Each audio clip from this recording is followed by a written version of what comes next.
From the teeth-grindingly hard to the bizarrely simple, the missions in the Simpsons Hit and Run vary massively in difficulty, length, and of course quality. So join me as we look at the best missions in every chapter of the Simpsons Hit and Run.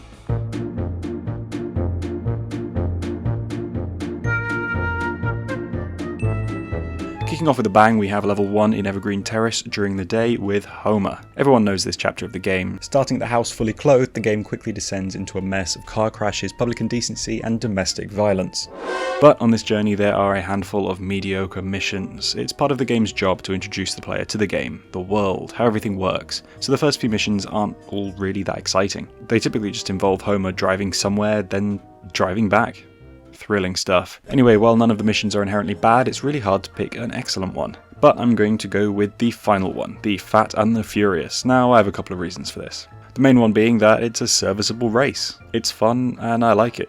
Mr. Smithers is a decent opponent, especially this early on in the game and if you use the family sedan. But the other reason is because there's a pretty easy glitch to cheese the game, and it's quite funny. Obviously this makes the mission way too easy and kind of pointless, but if you put your car in the doorway of the power plant before talking to Carl, the door will close and the mission will start, and you can get in the car and you can just take the back route through the power plant and easily win. It's dumb, everyone knows about it, but it's funny, so either way, the race is fun. I like it. Moving on.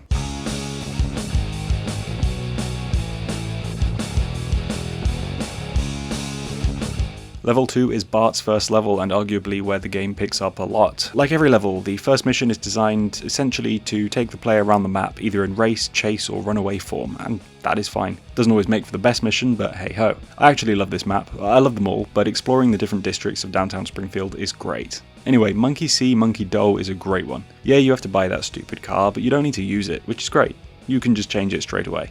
But basically the mission involves you just running around the gaff collecting a bunch of monkeys and sending them off to be tortured again. Great weekend fun for a 10-year-old.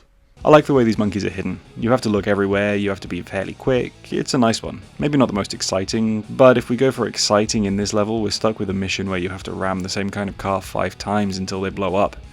I like it, sure, but it's hardly the pinnacle of engaging gameplay. So yeah, Monkey See, Monkey Do. Do you like this mission? I can't help but feel that this will be one of the less popular choices. I don't know, let me know what you think. While you're here, if you made it this far, it's time for the obligatory request that you hit that subscribe button and join me for many more videos like this in the future, and every other kind that might come to mind. It's worth your while and it's worth my while, so thank you. Let's get back to the video.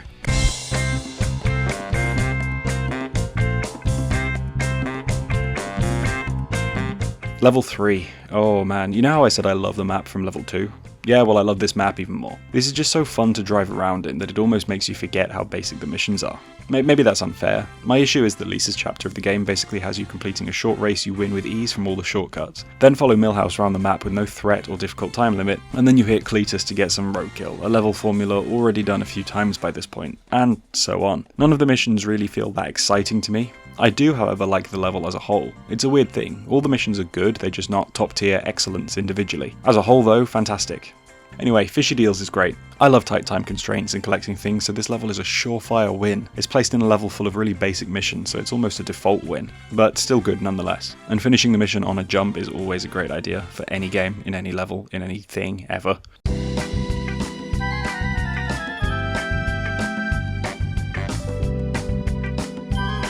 Level 4, Evergreen Terrace, again, but it's nighttime and you're Marge. Little less indecent exposure and no domestic violence whatsoever, but you know, it is whatever. This one's much better. You see, the missions in this game all more or less have a type. Some are races, some are chases, some are tailing missions, collectathons, escape missions, destroy this car missions, and so on. However, level 4, which is where we are now, are where they start to stack them. So you'll get a mission that tasks you with racing somewhere fast, and then having to collect items falling out of a fast-moving vehicle. And you know what? This level's best mission is actually a really simple one. In my eyes, the final mission in this level is the best mission in this level. From outer space tasks Marge with destroying a set of Buzz Cola trucks. Now I know I said destroying those cell phone car users...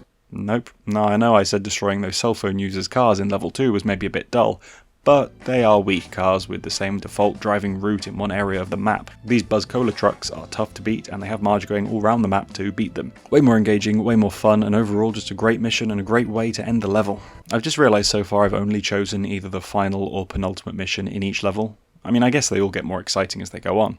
Will level 5 keep this trend going?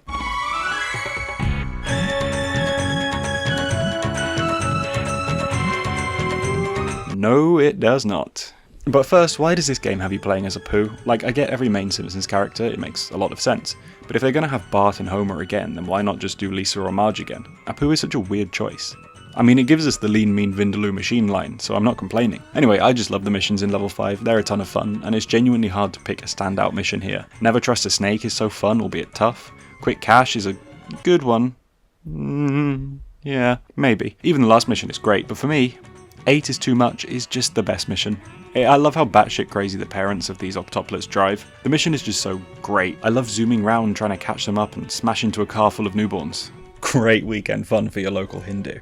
It's a run-of-the-mill, hit the car to collect the items mission, but it's done to perfection in my opinion. I always love it, and I always sort of forget it. When I think of level 5, I'm picturing chasing the armoured truck, or collecting the garbage, or the curator. I always forget the sort of weird tangent you go on at the start, and it's always a pleasant surprise.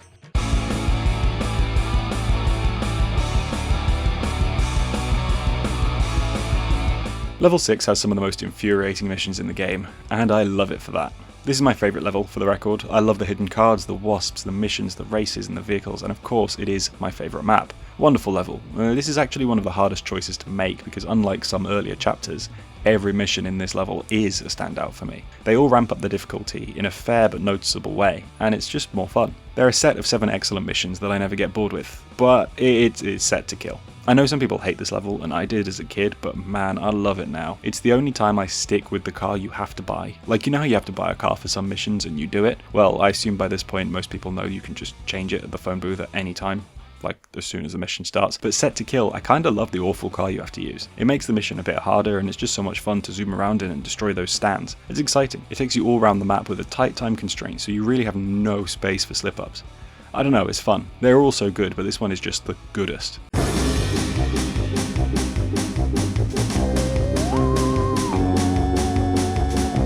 Level 7, the final level, Evergreen Terrace, at night, with Homer. No public indecency or domestic violence, but there is elder abuse, so we'll take it. Yeah, so this is a weird chapter. Basically, they had to release the game quick and they didn't have enough time to finish this one, hence the map being half the size and 4 of the 7 missions being the same mission. It's a shame because while the final mission is hard and it's a satisfying thing to finally beat, it does feel a little like a damp squib just because it's been done 3 times prior in the last half hour. I mean, despite that, obviously Alien Autopsy Part 3 is the best mission in the level. Taking it at face value, it's so good. It's hard as nails, but racing from the school to the power plant, getting the toxic waste, making it back to the school in record time without having any major collisions, it's perfect. I love it. Yeah, it's a shame doing it 4 times in a row, but yeah, like I say, at face value, it's the best instance of that level type, and it's just so good. Ending the game by, this is a spoiler alert for a 22-year-old game, by the way, killing Grandpa Simpson is hilarious. I don't know, it's great. I love the whole level, like level 6, but this mission is more of a standout to me than any of the others. Anyway, that's my list of the best missions from each chapter of the game. What are yours? What do you think of mine? Any hot takes you think I have, or any hot takes you have you'd like to share? Go wild in the comments and stay tuned, because soon I'll talk about the worst mission in each chapter of the Simpsons Hit and Run. If you've made it this far into the video, you are definitely a legend, and you might be interested in joining me on that Adolf Musk social media app, or the Corkben Discord server. So links in the description, and of course, thanks for watching. As always, stay lean, stay mean, stay Vindaloo machine, and I will see you in the next one.